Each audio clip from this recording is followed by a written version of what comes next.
It's another day, and yes, it's another Apple rumor. It's crazy. But the Apple rumor mill seems to be just escalating. There are all kinds of questions about the next generation AirPods. Will there be a new MacBook Pro? What about a 6K display? Maybe, just maybe, an Apple foldable phone? And then what about this whole deal about Apple now being the news for Netflix? Huh? Don't worry, we have all the answers. But this is kind of a all Apple everything podcast, because while I had that expert on the phone, I also realized that, well, he knows a lot about podcasting too. So how many different podcasts do you think are available right now? Just say a number out loud. Whatever it is, I guarantee you that you don't know the answer to the second question.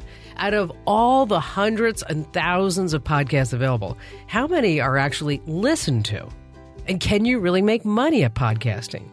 We're going to take a look at the current state of podcasts. And along the way, we throw in some Apple tips, tricks, and secrets that you definitely don't want to miss. These are things that you're going to sit back and go, hey, I wish I knew that before now, because this is Commando on Demand, where we talk to industry movers and shakers. We keep you up to date on everything digital. We have new episodes every Wednesday and every Friday. And make sure that you subscribe, because this way you get them delivered automatically. Before we get to all of that, a special thank you goes out to our partners, because they help make these Commando on Demand podcasts possible.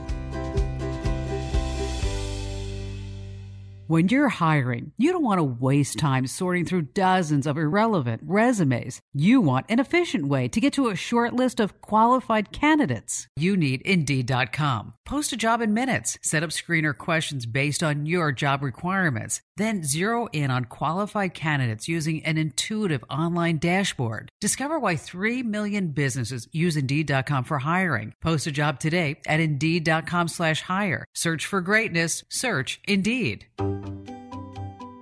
Hey, welcome back to Commando on Demand. Today we're talking about the Apple rumor mill and what Apple is going to come up with next. And joining us on this podcast is Rob Walch. Now, let me tell you a little bit about Rob. Okay, Rob was inducted into the Podcasting Hall of Fame. He actually has a really big job. He's the vice president of podcaster relations for Libsyn.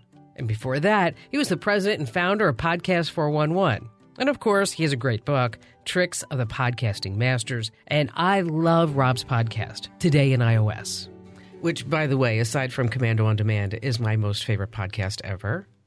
Well, thank you. Okay. Little shameless plug right there. So there's always the Apple rumor mill, right, Rob? I mean, It seems like every time you turn around, they're going to say, oh, we're going to have a new iPhone, we're going to have a new HomePod, a new HomeKit, a new Apple car, new this and new that, new AirPods that are going to take your temperature. Have you heard about those? Yeah, the second generation are supposed to have some health features built in. Now, here's my favorite feature, and this guys that are over 45 will appreciate the new AirPods. They're going to be black. and the reason why is when you are over 45 and you're a guy and you're wearing these white AirPods, the first thing that you have to do is remember good grooming, because the hairs stick out and make it really, really noticeable with that white. You're right. You know, the hair grows everywhere but the top of your head. Right. So guys will really appreciate, anyone that has ear hair will really appreciate black AirPods. But see, if they're black, they're going to be easier to lose. Oh, well, only at night. You can still ping them, right? So you can ping them. That's true. Hey, since we're on the topic of AirPods, it was in the news not too long ago about how people were using AirPods and iPhones in order to clandestine listen to conversations. Oh, well, it's a feature, and it's under accessibilities, and you can use your phone. You can leave it in a meeting, and you leave your phone in the meeting room, and you just turn it on where you can listen to the microphone from your that's on your iPhone, right in your AirPods as you walk out of the room. So you can go out and listen to what people are saying about you after you left the room. and I'm sure there's more than a few breakups have occurred over this. And not to mention business meetings where people have done that. But that's not the reason Apple has that feature there. It's actually for accessibility reasons, so that if you have a problem hearing, you can use your AirPods like a hearing aid. And a lot of people have asked me about that, by the way, saying like, if I'm having trouble hearing, is you've mentioned about the AirPods and hearing aids. And so do we know if the new AirPods 2 are coming out? The rumor, and again, the rumor mills, take it what it's worth, but it had been starting to spin up in December that there would be an event the last week of March. And that is starting to seem like that's coming together, more and more smoke around a last week of March event and Apple at their headquarters in Cupertino. And it looks like the new AirPods with a case that will allow you to charge it wirelessly, and possibly Apple's missed power pad that was supposed to be out last year will be announced at that event. And I don't know if it's me wishing for it, but there's also some rumors about an iPhone SE 2. Really? I didn't hear about that one. Yeah, I think that's me being overly optimistic. And my wife yelling in my ear, when are they going to have an SE2? I'm like, maybe March. But no, because my wife's one of those people that loves the smaller size iPhone. She doesn't like the bigger one. She doesn't like the 10R. Excuse me, I don't want to say XR. 10R. She doesn't like the 10. Too big. Those are all the current size iPhones to her are all too big. So she is holding on to her SE, hoping it doesn't die. Well, speaking of big, I also read that Apple is planning to launch a MacBook Pro with a 16 to 16.5 inch display, and they actually say that it's going to be here within the next couple of months as well. I hope so, and hopefully they'll have an SD card slot back in it. And they'll have an HDMI slot in it, because the current MacBook Pro, it's not the pickup truck that, Steve Jobs got on there and said, computers are your pickup. The current MacBook Pro is more like an El Camino. Come on. If you're going to call it a Pro. I see the spinner wheels. That's why I'm like. Just put an HDMI port in there. Put an SD card slot in there. Don't make everything USB-C, because then you have to dongle. You have to remember to bring the dongles with you if you go out and speak. If anybody who speaks knows this. And dongles don't always work. Some HDMI dongles don't work. So you'll get there and you'll plug an HDMI dongle, and I've seen this happen to someone on a new MacBook, and it didn't work and they couldn't present. They had to use my laptop, which was the older one. And you're like, okay, so you're the Pro? I'm glad you're here. Okay. Mm-hmm. Or how about the 31.6-inch 6K display that Apple's working on? Wonder how much that's going to be. If you have to ask, it's not for you, right? It's.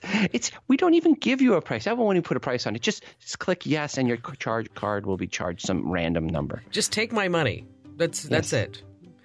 Okay, Apple's about to release a service that's being described as the Netflix for news. We're going to be talking about that next. And then we're going to talk about Apple. First of all, we have Samsung's foldable phone. Okay, Apple has a patent now on their own foldable phone. But what's the deal with it? And then later on, we've got some insider secrets on what it takes to be a successful podcaster. Before we get to all that, a special thank you to some of our partners who make these Commando On Demand podcasts possible.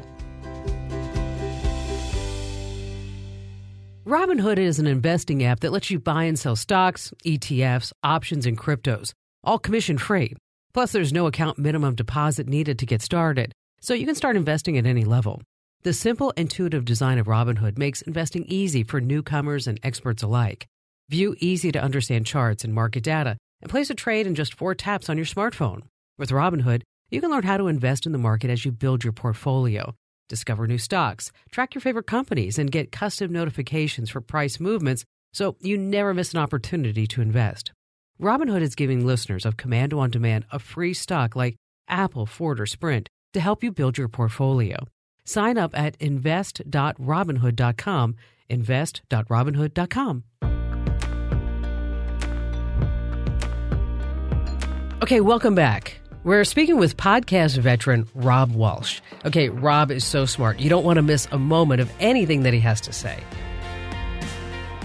Okay, now also Apple has this new service.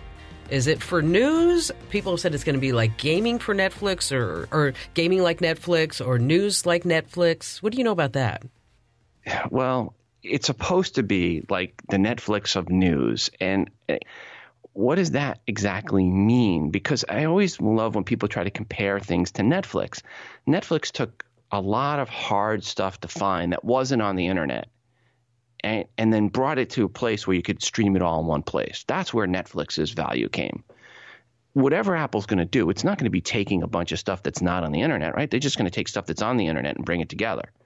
So I don't believe those comparisons. What it'll be is it'll charge you like Netflix. You have to pay a monthly fee to get to this.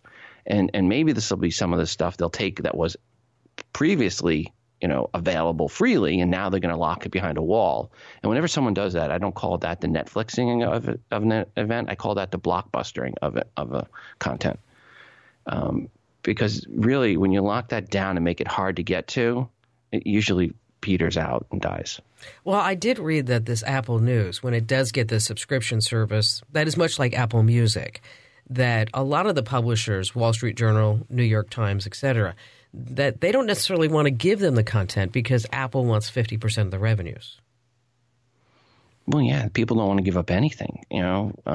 Nobody wants to give up the percentage to Apple if they don't have to. Now, some people will do it under the promise that, hey, you're going to get access to a larger pool of people and there's going to be more money. But it's going to be tough to tell newspapers like the Wall Street Journal that have their own private paywall that you need to now make all that content available in one place where you're not going to get your direct relationship with the consumer. Yeah, it's going to be tough. I mean, if you're going to spend $10 a month, a subscription plan to say your newspapers and Vanity Fair and Vogue and National Geographic, maybe a couple of hundred publications, it's I don't know if it's going to be an easy sell. I mean, I look at Apple Music, and I subscribe to Apple Music. I do. It's $10 a month, and it's there when I want it. I can listen to whatever I want. Yeah, and I guess the big question will be on this: will they allow you to trade in air miles for it? That would be nice. Okay, finally a use for those air miles. But I don't know. It seems like Apple's trying to monetize in a lot of places, but I don't know if it doesn't make a lot of sense here. Maybe it will. I'm sure they're going to get quite a few people that'll sign up. Personally, I wouldn't sign up for a premium service like that for news. I have my trusted sources. I like the free sources that I go to. And when I come across a Wall Street Journal article, I go, oh, well, guess I'm not reading that article. And I move on and I find it where someone else who did read it synopsis is for me, over on The Verge or one of the other sites. Well, I'll tell you, though, the Wall Street Journal, I go back and forth with the subscription for that because it's very expensive. And just when I feel like I'm going to cancel it, that's when they come up with something that's really fascinating to me. Like, for example, they did an article not too long ago. They did a whole expose, and it probably took them months to do this, but a whole expose on Glassdoor.com about how companies like Tesla and Slack, that they actually have contests for people to give them positive reviews. So that's why they have all these positive reviews. And I'm like, oh, okay. So I read this whole article. I thought, okay, just reading this article alone and the research that went into it was enough for me to keep my subscription. It's kind of like Consumer Reports. You don't really want to pay for that, but then when you go to figure out which refrigerator you should buy, you're like, okay, well, maybe that's the refrigerator that I should get. We have, of course, the Samsung foldable phone. What do you think? Will Apple ever come up with a foldable phone? Well, someone was asking me the other day, why doesn't Apple come out with these things first? I'm like, because they can't come out with these things first. Because you have to be able to go from 0 to 80 million like that, right, in a quarter. You have to be able to do that. And if you can't do that with a brand new technology, there's no way Apple can roll that out. They can't roll out something like a foldable phone until it becomes a proven technology that they can mass produce. So they'll let Samsung do it in small niche numbers. Let them work out all the issues and the recalls and the fires and you can't bring it on the airplane type issues, and let Samsung get all those deals. And then when it's mass producible and they see, okay, yeah, people want it, now we'll go ahead and roll it out. And then they'll buy up all the inventory for it. But it's not like the early days on the iPod. When the iPod came out, Apple bought up all the hard drive or the small, was it 3.5, I think it was, or or the 2.5 inch, whatever it was, hard drive size that they bought up, all the inventory. And it was only like $1 million or $2 million, right? Now they have to buy in 80 million, 50 million type increments for something. And that's a big deal. So speaking of Apple, I went over to my mother's house yesterday. She actually lives in my guest house. So when I say I go over to her house, I walk across the driveway, okay? And I'm really afraid of her falling. I really am. So I got her one of those medical guardians, and I'm like, you know what, Mom? Like, put this around your neck, okay? And it's say about $200 every quarter. And I pay for that, of course. And she just won't wear it, okay? She's like, I don't need it. I'm not going to wear it. I'm never going to fall. Okay. Then I have to remind her, even as I did this morning, that you fell 14 months ago, and I don't want you to fall ever again. Okay. So yesterday it kind of hit me that I bought her a HomePod, and she has an iPhone, and she has an iPad, and I set her all up. So now all she has to do in that Brooklyn accent is say, hey, Siri, call Kim Commando. Because that's what she sounds like, by the way. And then suddenly my phone will ring. And she thought that was like the coolest thing. And it just got me thinking about the ways that you can use technology to better people's lives. Do you have any quick tips that you like to pass along? Well, one of the things I would say is buy her an Apple Watch. The new generation Apple Watch has fall detection. She won't wear it. She won't wear a watch. No, she won't. She won't wear the watch. She won't wear the pendant. She's convinced that she's okay, that everything's going to be fine. Okay. She had the Whipple procedure last September. I don't know if you know anything about the Whipple, but it's like the way that it's been described to me is the surgery that they still do today that they did the same way in the 1850s, meaning that they cut you open, they take out all your insides, they take out your pancreas, and they put you all back together. So, because she had pancreatic cancer. Mm-hmm. Okay. And so I'm convinced that something might happen to her, and she won't come move into my house. She calls it the big house. She likes her independence. So that's why I set her up with this Hey Siri. Yeah, well, that is a great use of Hey Siri. And right there, about 4 people's Hey Siris just went off. No, and actually, mine just went off in my office. And you're calling Kim Commando right now. But yeah, if she's not going to wear it, then having a couple in the house would be a good idea, because you want her to be, it actually picks up. The HomePod picks up from a good distance, and it does hear it. And hears it over other noise, hears it over the radio and other things. So it actually does a pretty good job picking up your voice when you ask for it. And once you train it, but you're going to have to train her. You have to train it to her voice. So yes. Make sure you get her to set up and do a couple of test recordings. Yes. And the other thing, too, is that sometimes a lot of these things that you start doing with your Apple products, it's because somebody shows you how to do it, right? Like my sister was over and she said to me, here's Mia, that's her granddaughter. Here's Mia's application for a high school. Can you do me a favor and scan it and email it to me? And I said, what? And she said, can you scan this on your printer and then email me the PDF? And I explained to her, I said, well, you can do this with your phone. She said, well, the picture doesn't work that good. So I showed her about how you could scan important documents using the Notes app. Just long push on the Notes app. You don't even have to open the Notes app anymore. Now you just long push on it, and one of the options is scan documents. So that's a nice little couple step saver. Yeah. Oh, I didn't know that. I thought you actually have to. So you just hold down the Notes? You just go to the Notes app on your iPhone. So if you go open up your iPhone and you see the Notes app there, and I actually did it for the release so I could get on the air today. And you just push down on the Notes app and you will see one of the options. Just a long push. You'll see scan document. Then you tap scan document, boom, scan it, and then email it. And I did that and send it over to your guy, Mike. Which is beautiful. So yeah, I mean, I haven't used my scanner on my printer in a couple of years now. I always use the scan document, scan and send. So easy. So what other things can people do with their stuff that they never thought of before? One of the big things, and I'm still a big proponent, is a Ring doorbell.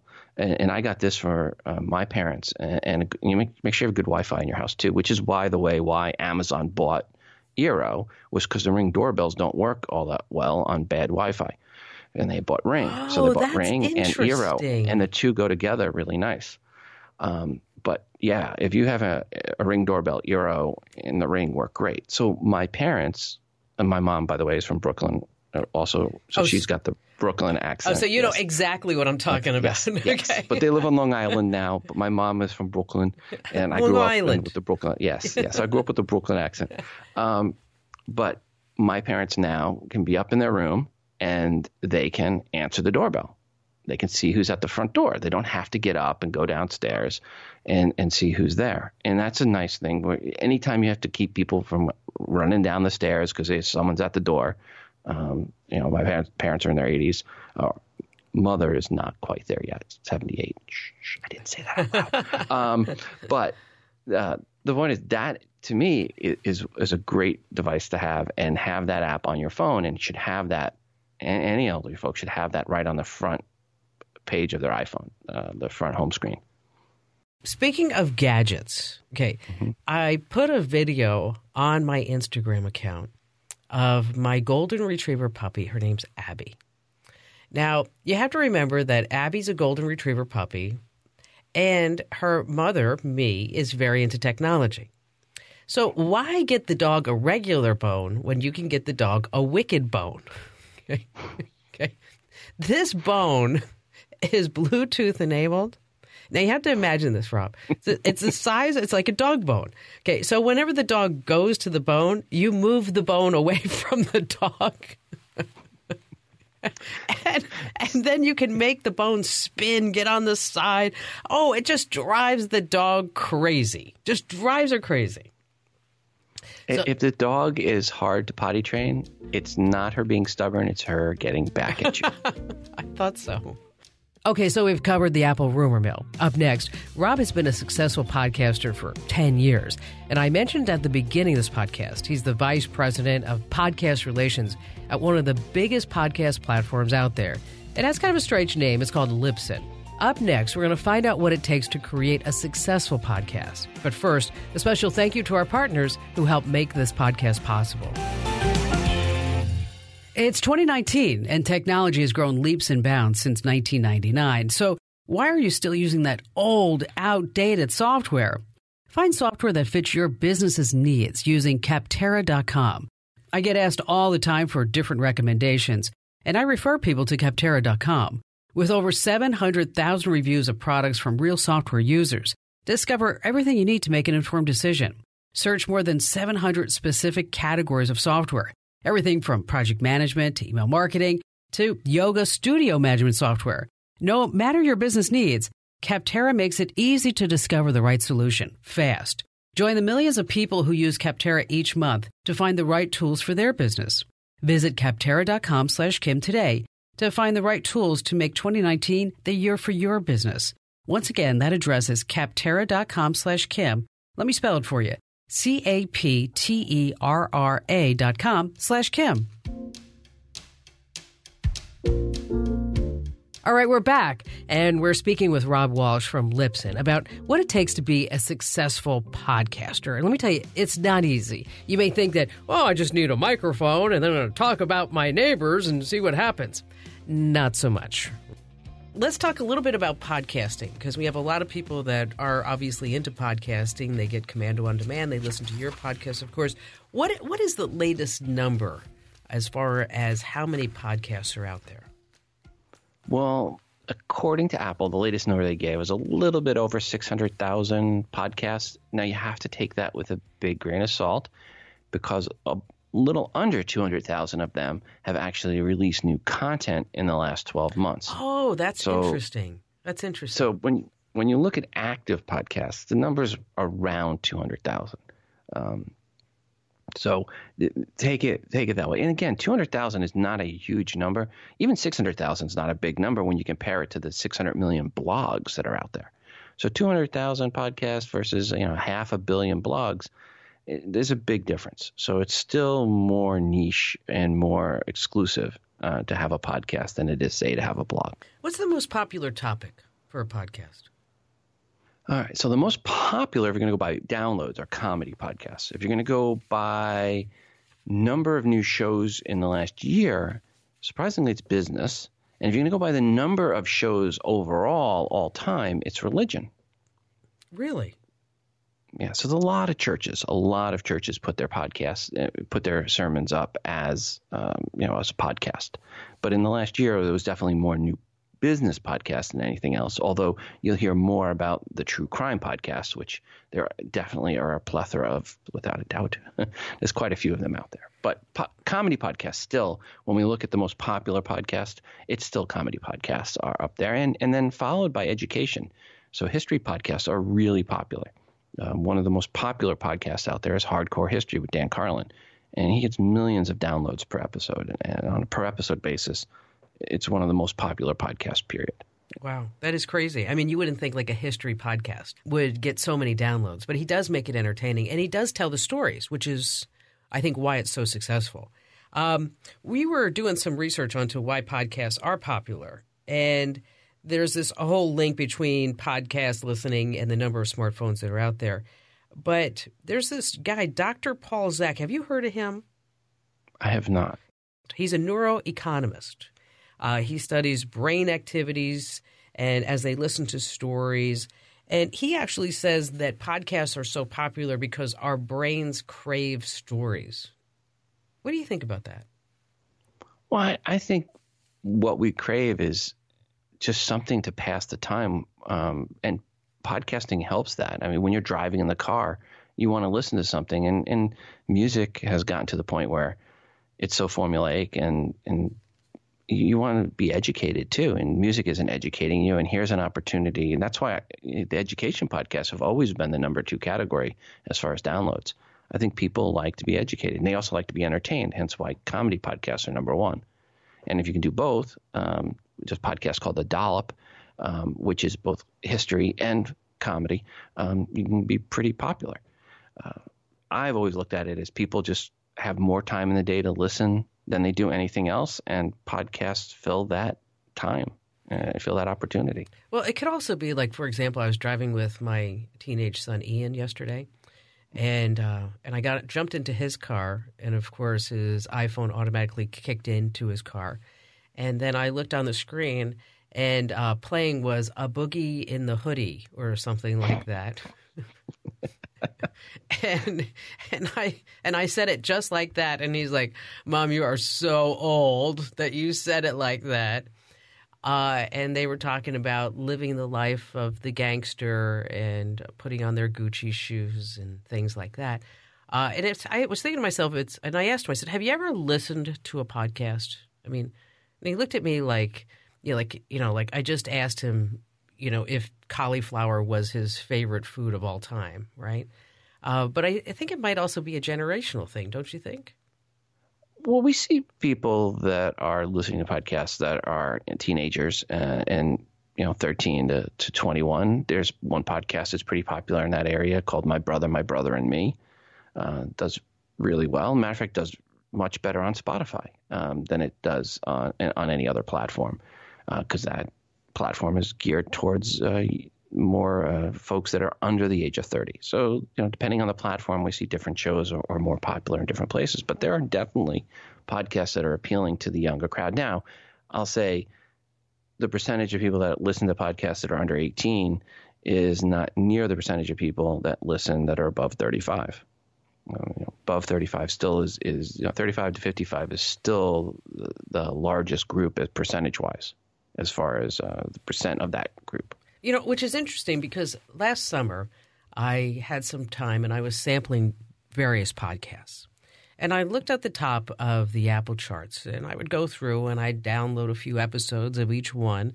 And there were a few that I found fascinating just from the extent of I was really surprised at the content. Like, for example, guys that I have, how do you say this?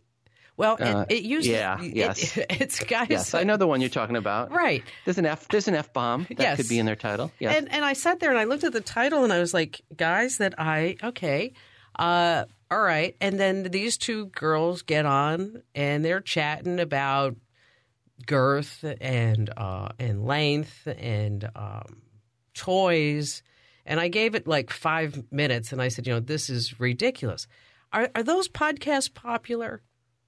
Yeah, there have always been some really good ones in that genre. Sex with Emily does it in a tasteful and in a much better way, I would say. So Sex with Emily is definitely a good one on that genre, and she's had a lot of success with her podcast. There was another one early on called Violet Blue, a podcaster called Violet Blue, and she used to write. She used to be a writer, I think it was for the San Francisco Journal, and she had one of the early sex positive podcasts out there. So there have always definitely always been podcasts about sex and the topic. Some done for more education, some done for more shock. Some try to do both. All right, you mentioned Spotify. Talk a little bit about how Spotify is doing. They're the number 2 place that consume podcasts. They're a little bit less than 10% of consumption, about 9.4% we saw last month of consumption. Apple's still, there's been articles out there that were saying Spotify and Pandora are fighting for the preeminence place of podcast consumption. Let's put this to bed. 62.3% of podcast consumption last month was directly to either Apple Podcasts or iTunes. Wow. Everything else combined and basically doubled was where Apple was. Right? So where's Google in all this? 1% for Google Podcasts. But they're growing. It's getting, they're up to 1%. They just crossed 1%. There's only about 8 places where people really consume podcasts. Apple Podcasts is number 1. Spotify is number 2. Overcast is number 3. Then Stitcher, then Castbox, Podcast Addict, Pocket Cast, and then Google Podcast. Now, that's where it is right now. Pandora just launched in December. Pandora is about 0.17% of consumption, but they're only on a very tiny percent, less than 1% of shows. They only have 1,000 shows. So that number will grow. And Pandora in the next 2 years will be up there and probably right neck and neck with Spotify in about 2 years, would be my guess. In the U.S., of course, not outside the U.S. Pandora is only U.S. But, there's not many places where people consume podcasts. And that's Spotify is clearly the number 2, and they're the first number 2 we've had in the podcast space since Zune. Oh my gosh, I totally forgot about the Zune. Yes, that was the last time anyone was clearly a number 2 in this space. So it's nice to have a number 2, but there's been some articles about Spotify saying that they're taking over and that there was even someone that wanted to block their recent acquisition of Gimlet and saying that it was a monopoly. I'm like, no, it's not a monopoly. They're tiny players still in the space. They're growing. They're number 2, but Apple's still the 800-pound or the 62.3-pound gorilla. Where is iHeart in all this? Very small. Really? As far as podcast consumption. Yeah. No, they're very small. They asked me not to say their percentage, but they're not in the top 8. And then Tuned In, they were big for a while too, weren't they? Yeah, but still in the podcast side of things, they just never got it really going. They're there, but they're still a small percentage. They don't make the top 8. So they're not above 1%. Yeah, they have the potential. iHeart definitely has the potential. Radio.com, Entercom's endeavor is now pushing, and we'll see some push from them in the next year or 2. So we'll see where they are 2 years from now. But ultimately, yeah, maybe we'll get to 12 places where people are consuming podcasts if they really push it, Entercom, and iHeart gets serious about it, which would be nice. I hope they would. So far, iHeart's mostly focused on their own properties. We'll see where they go in the future. So what are some important elements? So if somebody's listening and they want to launch a podcast, because as you mentioned, even though we talk about 200,000 or 600,000 podcasts, that number is relatively small when you consider the number of blogs out there. What are some important elements? Well, I think the most important thing to know, it's not about technology. Some people say, there's tech is the reason. It's about content. You have to create good content that's worth people's time. Yeah, there's more time than they consume audio, but you are competing with others, and you have to make the consumer or the listener feel that they've spent their time wisely. I think that's the big difference between a good and a bad podcast. Is a good podcast is after someone listens to it, they felt that time was well spent. And a bad podcast, as you mentioned earlier, you spend 5 minutes on a podcast and you're like, oh, why did I listen to that? Can I have that 5 minutes back? Right, exactly. Right. And that's where you want to make sure that what you're doing is you're presenting. It doesn't have to be broad. One of the things I'd say, pick the topic that you are passionate about. There's a podcast called the Chameleon Breeder Podcast. It's for chameleon breeders. For the vast majority of people out there. Just wait, back up. The Chameleon Breeders Podcast? Chameleon Breeders Podcast. It is for people that breed chameleons. It is a podcast focused on people that breed chameleons, not people that buy chameleons, but the people that are breeding them. So it's a subset of a subset, right? So, but the point is this: podcasting is not broadcasting. It's very narrow cast. It's very niche cast. And creating a good podcast doesn't mean it's right for the masses. Now, yeah, Joe Rogan does a good job at getting a large audience, and Dan Carlin does a really good job getting a large audience.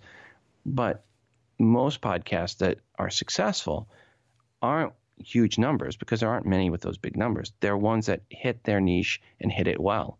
And if you do that, you can build a good following, a loyal following. The guy that has the Chameleon Breeder podcast makes more money from advertising than a comedy podcast that has 25,000, 30,000 listeners. That is something. Speaking of making money, how's the money train going with podcasting now? People making, I know we are. We've started to make some pretty decent money with it as the number of downloads. Talk a little bit about what's going on with podcasting in Nielsen a little bit. Well, Nielsen has a way where they have a service where they're going to track your listeners and their IP address and cookies and this and that. And then when that IP address comes in, they kind of guess at who the user is. And then it's kind of stalking and actually against GDPR rules from what Nielsen's doing. And soon to be against CCPA when California rolls that out on January 1st of 2020. So yeah, Nielsen's kind of got a service, but you look at it, and there was a recent survey that said, 83% of people feel that targeted ads are immoral. Immoral, really? Yes. That's unethical. That's an interesting word. It was Forbes just had the article, and 83% felt that targeted ads, where they're using information, whether it's unethical and immoral. You have to read the exact quote from the article. But the point of this was many of them felt that they didn't have anywhere else to go, hence on Facebook. So they felt, a lot of these ads, they didn't have anywhere else to go. But when you're listening to podcasts, if someone is targeting and tracking you and you don't like that and you feel it's creepy, you can just go to another podcast that's not doing that. That's true. There is a lot of attention that's been brought on the podcasting space due to different acquisitions and things like that. And one thing on the monetization to remember is most people don't actually ever make money from podcasts. And I think people don't realize that only about 7% of people that get into podcasting ever get to the numbers where they can really monetize. And then I heard someone recently say, yeah, but now a lot of podcasts are selling their podcast to make it into television or movies. And I've tracked every podcast that's gotten optioned. It's about 27 out of 600,000. Wow. That's about 1 in 22,000. To put that number in perspective, if you played high school basketball at any point, if you were a starter on your high school basketball team, your odds of getting drafted in the NBA are about 1 in 3,300. So, 1 in 22,000, not very good odds when you really think about what that number means. It's more like lottery numbers. So if you're starting a podcast and your business plan is to get that podcast optioned, bought into the movie industry, much better going to the roulette wheel. Or going to start playing basketball. Okay. Yeah. But I'm only 5'5". Okay. I'll be the ball. Well, thank you, Rob, for joining us. Great podcast. Always wonderful to speak with you. Kim, thank you so much for having me on. I'm America's Digital Pro, Kim Commando. Now, I hope you got as much as podcasts as we did here in the studios, putting it all together. That's one of the perks of working here, that we get paid to learn, and then we share that knowledge with you. Okay, your part is to pay it forward. It's free, so why not share this podcast, like it? And listen, if you have a topic that you'd love for us to explore and investigate, just let us know. And heck, if you have a question about something digital I can help you with, call 602-212-0058. Leave me your question and your contact information. That number again, 602-212-0058. I'll talk to you then.